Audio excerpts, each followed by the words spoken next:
대추로 촉발된 대환장 달달 파티, 그해 우리는 12회입니다. 구멍난 봉지에서 속절없이 떨어진 대추는 웅이를 향해 걷잡을 수 없이 벌어진 연수의 진심이었고, 그걸 찰떡같이 캐치한 웅이는 더 이상 멍청이가 되지 않기로 작심하죠.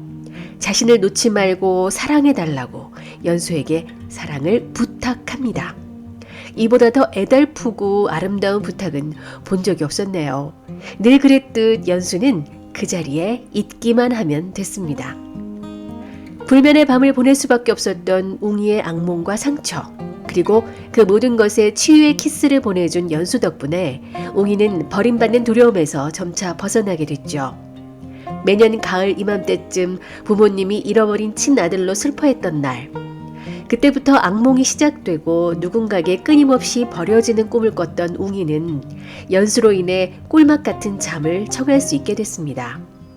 위로해주고 싶은데 사실 어떻게 해야 될지 잘 모른다는 연수였지만, 연수의 손길만으로도 웅이는 위로받고 편안해졌죠. 웅이만 그런 게 아니었습니다. 사실 가난 때문에 주변 사람들에게 베풀 수 없어서 친구들과 멀리할 수밖에 없었고, 웅에게조차 자존심을 지켜왔던 연수도 이젠 편안해졌습니다. 그러길 바랬던 건 아니지만 웅이가 남들에게 알리고 싶지 않았던 상처를 알게 되면서 연수는 희소처럼 기울어져 열등감에 빠졌던 자신을 다시 세우고 비로소 웅이와 비등해졌다는 마음에 편해지지 않았을까 생각해 봅니다. 다시 대추차 얘기로 돌아가 보죠. 연수가 준 대추차가 쌉싸름해도 커피잔에 코 박고 부지런히 홀짝홀짝 마시는 웅이에게 차라리 꿀 타 마셔라 얘기해주고 싶었다는 분들 계시던데요. 둘이 지금 서로 꿀 발라놓은 상태라서 당 수치가 너무 올라가 치명적이라 아니될 말씀이고요. 언제 심쿵사, 귀염사로 죽을지 몰라 서로 생명보험 들어줘야 할 정도입니다. 연수 집 앞에서의 벽치기 장면만 봐도 광대가 내려오지 않는데요. 이 장면을 다큐로 보고 성인지 감수성에 따라 갑작스러운 벽치기는 여성의 의사를 존중하지 않는 폭력으로 간주된다며 진짓받는 분들 안 계시겠죠? 무슨 똥강아지 같은 소리냐고 단박에 돌팔매 맞습니다. 무청 시래기 같은 웅이가 매너손으로 연수 등짝 아플까봐 손으로 쿠션을 만들어주는 이 장면, 매의 눈으로 놓치지 않고 본 시청자들은 웅이 아리 중이죠. 치통 포즈로 무한반복 몇 번을 돌려보시더라고요. 저런 남친이라면 벽치기는 물론 입박치기도 내줄 태세입니다. 근데 왜 여기서 귀염포템만 터지고 진도 빼지 않느냐 한 소리들 하시던데요. 경솔한 말씀, 이어지는 치명적 애정 행각을 모르고 한 소리죠.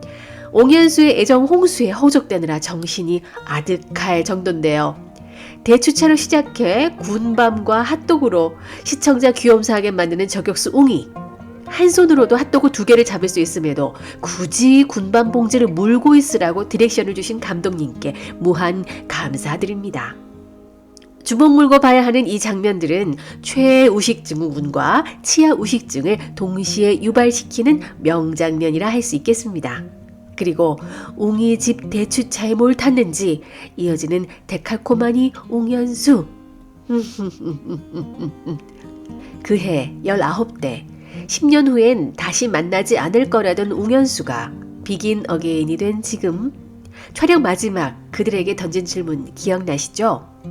또다시 10년이 흐른다면 그땐 또 어떤 모습일까에 대한 질문이었죠.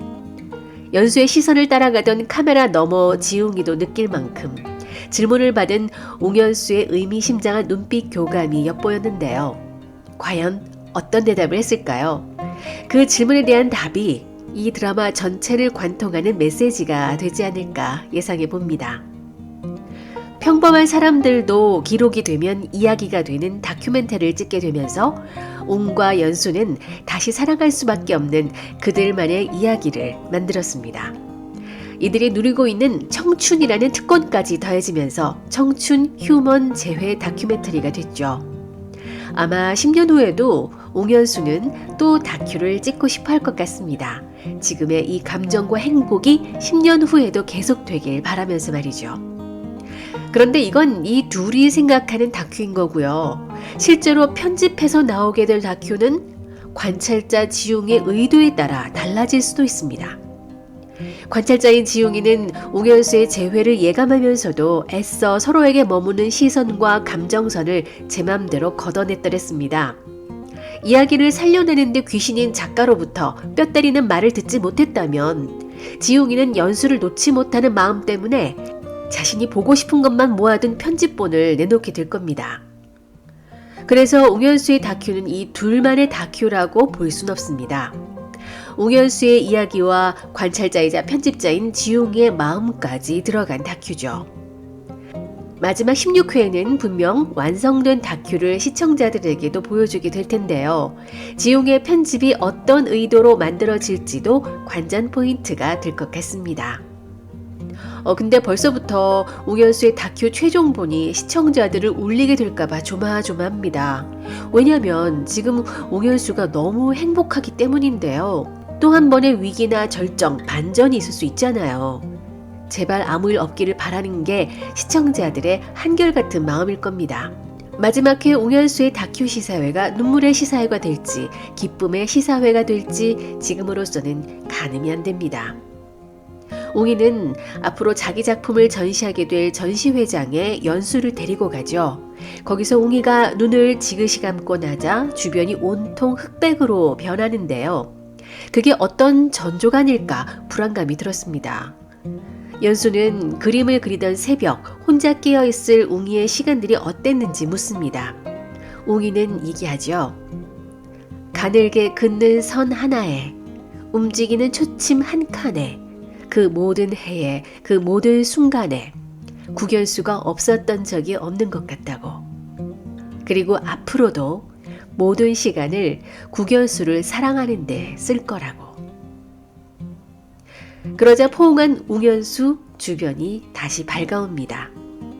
이 흑백의 장면은 과거 외롭고 아득했던 작업의 시간들은 어두웠지만 이젠 연수와 총 천연색 시간들로 채워나가겠노라는 웅이의 다짐을 보여주는 연출이라고 믿고 싶습니다. 그 다짐을 이룰 수 있게 마지막 웅현수의 다큐는 눈물의 시사회가 되지 않기를 바랍니다. 죽어있던 연애세포를 살리다 못해 핵분열로 급성장, 급노화 와도 좋으니까요. 모두가 손잡고 웃으며 볼 수 있는 감동과 추억의 기록, 행복한 이야기로 다큐가 세상에 나왔으면 좋겠네요. 올해 여러분은 그게 우리는 덕분에 행복하시길 바라며 지금까지 윤작자였습니다.